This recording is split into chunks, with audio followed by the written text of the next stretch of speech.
好，Hello，大家好。咁今日我咧就嚟到呢個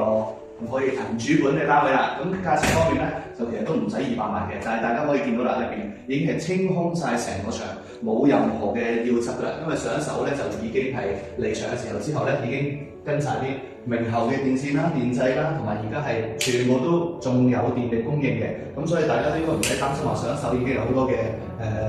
電費未交啦，或者係差餉未交啦。咁呢啲當然啦，大家都要上去查查或者係了解多少少啦。但係以佢室內嘅裝修情況咧，已經係好白雪雪、好靚，所有電掣用得到，同埋就係佢室內咧仲擺咗有3部嘅冷氣喺度嘅。至於3部冷氣咧都係着嘅，最主要咧會有埋呢啲嘅天線位、寬頻位，有晒所有嘅電掣位。咁啊，基本上咧佢價格咧就係呢度擺電視櫃，嗰邊擺3台，跟住2間房都可以擺到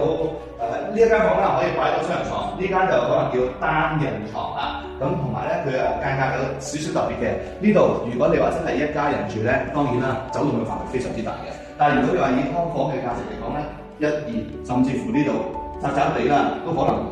出現多個門口或者係板間房都冇問題嘅。咁所以基本上咧，如果你話以一間唔使200萬嘅樓嚟講咧，其實你攞行李買少少簡單傢俬咧，已經可以入得嚟住啦。仲有就係我哋最後睇埋啦，廚房同埋廁所啦。嗱，廚房呢一度咧，亦都唔需要有太大嘅改動嘅，因為佢已經有